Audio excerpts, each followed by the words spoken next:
बिस्मिल्लाहिर्रहमानिर्रहीम। Next our topic is cytoplasm and organelles. सबसे पहले हमारे पास जो चीज़ है डेट इज़ प्रोटोप्लाज्म। जो लिविंग पार्ट होता है सेल का उसको प्रोटोप्लाज्म कहते हैं। और यूकैरियोट्स के अंदर इस प्रोटोप्लाज्म को आप दो पार्ट्स में डिवाइड करते हैं, एक साइटोप्लाज्म और एक न्यूक्लियस। फॉर एग्जांपल ये एक सेल है, तो इस सेल के अंदर ये जितना भी लिक्विड पार्ट होता है आपको पता है इसको हम क्या कहते हैं, साइटोप्लाज्म। और इसके अंदर ये जो पार्ट होता है इसको आप क्या कहते हैं, ये क्या है, न्यूक्लियस। तो ये कलेक्टिवली हमारे पास क्या कहलाता है, प्रोटोप्लाज्म। तो सबसे पहले साइटोप्लाज्म को डिस्कस करते हैं। लोकेशन की बात करें तो कहते हैं ये न्यूक्लियर मेम्ब्रेन और प्लाज्मा मेम्ब्रेन। इधर फोकस कीजिएगा, ये सेल की जो मेम्ब्रेन है इसको मैं क्या कहती हूँ, ये क्या है, प्लाज्मा मेम्ब्रेन। और जो न्यूक्लियस की मेम्ब्रेन होती है उसको आप क्या कहते हैं, न्यूक्लियर मेम्ब्रेन। तो इस न्यूक्लियर मेम्ब्रेन और प्लाज्मा मेम्ब्रेन के दरमियान ये वाला जो सारा एरिया है जिसको मैं लाइंस के थ्रू शो कर रही हूँ, इसको आप क्या कहते हैं, ये क्या है, साइटोप्लाज्म। अगर इसकी कॉम्पोजिशन की बात करें तो 90% इसमें वाटर होता है। और इसमें दो तरह के सोल्यूशन होते हैं साइटोप्लाज्म में। एक ट्रू सोल्यूशन वो होता है जिसमें हमारे पास क्या पाए जाते हैं, स्मॉल मॉलिक्यूल्स। और एक कोलाइडल सोल्यूशन होता है जिसमें क्या होते हैं, लार्ज मॉलिक्यूल। और सेल का जो लिक्विड फेज़ होता है उसको हम क्या कहते हैं, साइटोसोल। अब क्वेश्चन ये अराइज होता है, what is role of cytoplasm. तो आपने याद रखने हैं कि इसकी दो फंक्शन है। पहला है site of metabolic reaction. Metabolic reaction का मतलब होता है जब कोई चीज़ बन रही होती है, जब कोई चीज़ टूट रही होती है, जिसको हम कैटाबॉलिज्म एनाबॉलिज्म कहते हैं। तो ये सारा प्रोसेस वहाँ पर होता है। दूसरा इसका फंक्शन क्या होता है, स्टोर हाउस। यानी जितनी भी चीज़ें होती हैं, केमिकल्स होते हैं, एंजाइम्स होते हैं, ऑर्गेनेलीज होती हैं, सब के सब किसके अंदर रहते हैं, साइटोप्लाज्म के अंदर। तो आई होप आपको साइटोप्लाज्म के बारे में पता चल गया होगा। नेक्स्ट हमारे पास जो फर्स्ट ऑर्गेनेली है that is ER stand for endoplasmic, E for endoplasmic and R for reticulum. Endo mean inside, अंदर। प्लाज्मिक किसे कहते हैं, साइटोप्लाज्म को। और रेटिकुलम कहते हैं जाल, यानी कि नेटवर्क। तो हमारे पास एंडोप्लाज्मिक रेटिकुलम एक ट्यूब्स का एक ऐसा नेटवर्क है जो साइटोप्लाज्म के अंदर पाया जाता है। तो ये नेटवर्क ऑफ मेम्ब्रेन है विद इन साइटोप्लाज्म। अगर हम इसके स्ट्रक्चर की बात करें तो मैं आपके सामने ट्राई करती हूँ इसको ड्रा करने की। एक आपने बात याद रखनी है कि जो हमारे पास ER होता है वो न्यूक्लियस के साथ होता है, ठीक है। अब जो ER का स्ट्रक्चर होता है अगर उसको हम डिस्कस करें तो ये हमारे पास ऐसे ट्यूब्स, फॉर एग्जांपल ये न्यूक्लियस है, ठीक है। तो न्यूक्लियस के साथ आपको ऐसे क्या नज़र आएंगी, ये हमारे पास क्या हैं, ट्यूब्स हैं, ठीक है। इन ट्यूब्स को मैं क्या कहूँगी, ये क्या है, हमारे पास क्रिस्टी हैं। इन ट्यूब्स को हम क्या कहते हैं, ये क्या हैं, ये क्रिस्टी हैं। तो इसके स्ट्रक्चर की अगर हम बात करें तो इसमें ट्यूब्स होती हैं जिनको हम क्या कहते हैं, क्रिस्टी कहते हैं। अब अगर हम फॉर्म्स की बात करें तो कहते हैं हमारे पास एंडोप्लाज्मिक रेटिकुलम दो तरह के होते हैं, एक को कहते हैं SER और एक को कहते हैं RER। SER stand for smooth, ER for endoplasmic reticulum and RER are for rough, ER stand for endoplasmic reticulum। तो जो स्मूथ एंडोप्लाज्मिक रेटिकुलम होता है वो स्मूथ इस वजह से होता है कि उसके साथ कोई राइबोसोम्स नहीं होते, इसलिए इसको स्मूथ कहा जाता है। जबकि जो रफ़ एंडोप्लाज्मिक रेटिकुलम होते हैं वो दे आर रफ़। क्यों? क्योंकि जैसे ये एंडोप्लाज्मिक रेटिकुलम है तो इसके ऊपर राइबोसोम्स लगे होते हैं, that's why it is known as RER। अब जो SER है उसकी तीन फंक्शन है। फर्स्ट इज़ मेटाबॉलिक प्रोसेस, यानी ये डिफरेंट चीज़ों के तोड़ फोड़ के प्रोसेस में इन्वॉल्व होते हैं। दूसरा इसका फंक्शन होता है लिपिड मेटाबॉलिज्म, यानी ये लिपिड को तोड़ता है। और तीसरा इसका काम है डिटॉक्सिफिकेशन ऑफ ड्रग्स, यानी कि जितनी भी ड्रग्स होती हैं उनके जो हार्मफुल इफ़ेक्ट्स होते हैं उनको ये क्या करता है, ख़त्म करता है। मतलब कि हमारी बॉडी के अंदर जितने पॉइजन्स होते हैं या जितने भी ड्रग्स होते हैं जो हमारे लिए डेंजरस होती हैं उन चीज़ों को ये डिटॉक्सिफाई करता है, यानी कि उसके टॉक्सिक इफ़ेक्ट्स को ख़त्म करता है। जबकि जो RER होता है, चूँकि इसके ऊपर राइबोसोम्स होते हैं एंड राइबोसोम्स का फंक्शन होता है प्रोटीन सिंथेसिस, तो ये प्रोटीन को बनाने का काम करता है। अब अगर हम थोड़ा ड्रा करें दोबारा से, ये सेल है हमारे पास, ये न्यूक्लियस है। न्यूक्लियस के साथ साथ हमारे पास ये वाला जो मैं एंडोप्लाज्मिक रेटिकुलम ड्रॉ कर रही हूँ इसको स्मूथ एंडोप्लाज्मिक कहा जाता है। साथ ही हमारे पास इस तरह करके जो होता है उस जिसके ऊपर हमारे पास राइबोसोम्स होते हैं उसको हम क्या कहते हैं, आरईआर, यानी कि रफ एंडोप्लाज्मिक रेटिकुलम। बहरहाल रफ एंडोप्लाज्मिक रेटिकुलम प्रोटीन्स बनाता है और वो एग्जिट हो जाती हैं, यानी कि एंडोप्लाज्मिक रेटिकुलम से निकल जाती हैं इन फॉर्म ऑफ वेसिकल्स। और ये मेम्ब्रेन फैक्ट्री भी है, यानी कि सेल्स के अंदर जो भी मेम्ब्रेन्स फॉर्मेशन होती है वो भी हमारे पास किसकी वजह से होती है, बिकॉज ऑफ RER। तो आई होप आपको समझ आ गई होगी कि हमारे पास जो रफ एंडोप्लाज्मिक रेटिकुलम होता है वो हमारे पास क्या है, एक साइटोप्लाज्म के अंदर मौजूद एक नेटवर्क होता है ऑर्गेनेली का, and it is made up of cristae, और इसकी क्या होती हैं, 2 टाइप्स हो जाती हैं। नेक्स्ट ऑर्गेनेली की तरफ चलते हैं, डेट इज़ राइबोसोम्स। राइबोसोम्स की हम बात करें तो राइबोसोम एक ऐसा ऑर्गेनेली है which is made up of 2 type of molecule. First one is RNA, ribosomal RNA, and second one is protein. ये दोनों कलेक्टिवली क्या कहलाते हैं, राइबो न्यूक्लियोटाइड।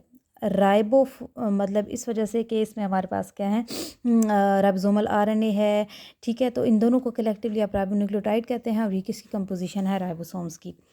अगर हम स्ट्रक्चर की बात करें तो राइबोसोम स्फेरिकल होते हैं, ग्रैनुलर होते हैं यानी दानेदार होते हैं, प्रोकैरियोट्स में भी पाए जाते हैं, और यूकैरियोट्स। प्रोकैरियोट्स मीन वो ऑर्गेनिज्म जिनके अंदर प्रॉपर न्यूक्लियस एंड ऑर्गेनेलीज मौजूद नहीं होते, जबकि यूकैरियोट्स वो होते हैं which contain proper nucleus and organelles. अब प्रोकैरियोट्स में राइबोसोम का साइज़ होता है 70S। एस स्टैंड फॉर स्वेडबर्ज, जैसे यूनिट होते हैं, मैस है, सेकेंड है, ठीक है। ये जो हमारे पास टाइम का या किसी भी चीज़ का वेट का या डिस्टेंस का यूनिट है, इसी तरीके से राइबोसोम के साइज़ का यूनिट क्या है, स्वेडबर्ज। प्रोकैरियोट्स यानी बैक्टीरिया वगैरह के राइबोसोम स्मॉल होते हैं, 70S होते हैं, और यूकैरियोट्स के लार्ज होते हैं यानी कि 80S होते हैं। फॉर्मेशन की अगर हम बात करते हैं तो ये बनते कहाँ हैं राइबोसोम, ये सेल है, ये सेल के अंदर न्यूक्लियस है, तो न्यूक्लियस के अंदर एक डार्क कलर का ऐसे पोर्शन होता है, उसको कहते हैं न्यूक्लियोलस, यहाँ पर बनते हैं। स्ट्रक्चर की अगर हम बात करें, यूकैरियोट्स की अगर हम बात करें ना, तो हमें पता है यूकैरियोट्स में क्या साइज़ होता है, 80S। अब ये बड़ी इंटरेस्टिंग बात है, ये आपने ध्यान से सुनने। कहते हैं कि राइबोसोम के 2 पार्ट्स होते हैं, एक स्मॉलर सब यूनिट होता है और एक क्या होता है, लार्जर। ये आपके सामने मैंने जो ड्रॉ कर दिया, ये राइबोसोम है, ये इसका कौन सा पार्ट है, लार्जर, और ये क्या है, स्मॉलर, ठीक है। तो ये कहते हैं कि जो स्मॉलर पार्ट होता है वो कितना का होता है, 40S का, और जो लार्जर है वो क्या है, 60S का। अब बच्चे यहाँ पर अक्सर कन्फ्यूज़ होते हैं कि 60 और 40 को प्लस करें तो हमारे पास 100 आता है, लेकिन हम कहते हैं कि साइज़ हमारे पास कितना है, 80S। तो इस चीज़ को हम इस तरीके से डिस्कस करते हैं कि जैसा कि फॉर एग्जांपल मैं कहती हूँ एक मार्कर है, ठीक है, इसके 2 पार्ट्स हैं, ठीक है, ये राइबोसोम आप कंसीडर कर लें, ये इसका लार्जर सब यूनिट है और ये स्मॉलर है, ठीक है। लेकिन जब लार्जर और स्मॉलर आपस में कनेक्ट होते हैं, ये देख लें, तो लार्जर का और स्मॉलर का बहुत सारा पार्ट एक दूसरे को ओवरलैप करता है। देखें, अगर हम एक और तरीका ये भी था ना कि अगर हम इस तरह देखें तो ये लार्जर है और ये स्मॉलर है, तो इतना साइज़ है, लेकिन जब ये एक दूसरे को कवर करते हैं तो इसका साइज़ क्या हो जाता है, स्मॉल हो जाता है। तो यही कहा जाता है कि 60 और 40S 100 की बजाय 80S इस वजह से होता है कि बहुत सारा 40 और 60 का जो पार्ट है वो ओवरलैप करता है। अच्छा, अब ये जो दोनों पार्ट्स हैं इनको अटैचमेंट के लिए एक आयन की ज़रूरत होती है, जिसको आप क्या कहते हैं, कैल्शियम आयन। और राइबोसोम की का फंक्शन क्या होता है, प्रोटीन सिंथेसिस, ये मैंने आपको भी थोड़ी देर पहले बात बताई है। अब एक चीज़ आपके लिए बड़ी इंटरेस्टिंग है, डेट इज़ पोलिसोम। जब प्रोटीन बनती है तो क्या होता है बेटे, ये हमारे पास एक RNA है जिसको हम कहते हैं मैसेंजर RNA। इस मैसेंजर RNA के ऊपर कौन अटैच हुए होते हैं बेटे, राइबोसोम्स। आपको नज़र आ रहे होंगे, ये स्मॉलर, ये लार्जर, ये स्मॉलर, ये लार्जर, ये स्मॉलर, ये लार्जर। जब प्रोटीन बन जाती है, स्मॉलर और लार्जर सब यूनिट एक दूसरे से क्या हो जाते हैं, सेपरेट। तो ये मैसेंजर RNA के ज़रिए यहाँ पर ये जो बीड फॉर्म में मैं ड्रॉ कर रही हूँ बेटे, ये क्या बन रही है, प्रोटीन। अब इसका काम ही क्या है, प्रोटीन सिंथेसिस किस तरह होती है, मैसेंजर RNA होता है जिसके ऊपर कौन आके अटैच होते हैं, राइबोसोम, और क्या बनती है, प्रोटीन। अब ये जो आपके सामने स्ट्रक्चर है जिसमें मैसेंजर RNA है और उसके ऊपर बहुत सारे राइबोसोम्स अटैच हैं, this structure is known as polysome. Okay जी। नेक्स्ट हमारे पास जो ऑर्गेनेली है उसको हम कहते हैं गोल्जी कॉम्प्लेक्स। गोल्जी कॉम्प्लेक्स को किसने डिस्कवर किया था, एक साइंटिस्ट थे जिनका नाम था कैमिलियो गोल्जी, 1898 में। चलिए अब मैं इसको डायग्राम इसकी ड्रॉ करती हूँ। स्ट्रक्चर्स की अगर हम बात करें बेटे, तो ये भी वेजिकल से मिलकर बना होता है। ये आपको नज़र आ रही है, ये वेजिकल, इस वेजिकल्स को भी आप क्रिस्टी ही कहते हैं, ठीक हो गया। अब ये वेजिकल्स इस तरीके से अरेंज होती हैं, आई होप कि आपको ये चीज़ समझ आ रही होगी। ये वेजिकल्स, ये जो थैलियाँ होती हैं, ये क्या होती हैं, इस तरीके से हमारे पास अरेंज होती हैं, ठीक हो गया। अब ये जो हमारे पास ऑर्गेनेली है जिसको आप गोल्जी अपरेटस कह रहे हैं, इसमें ये जो क्रिस्टी है ये एक दूसरे के ऊपर स्टैक हुई होती हैं। अब इस गोल्जी कॉम्प्लेक्स के 2 पार्ट्स हैं। एक मैं इसको हमेशा कहती हूँ कि ये इंट्री गेट है, और ये वाला जो है ये क्या है, एग्जिट गेट है। इंट्री गेट का नाम होता है सिस फेज, क्या कहते हैं इसको, फिस, और एग्जिट वाले को आप क्या कहते हैं, ट्रांस फेज। अब सिस फेज का जो मेन नाम होता है इस पार्ट को आप कहते हैं फॉर्मिंग फेज, और जो ट्रांस होता है इसको आप क्या कहते हैं, मैच्योरिंग फेज।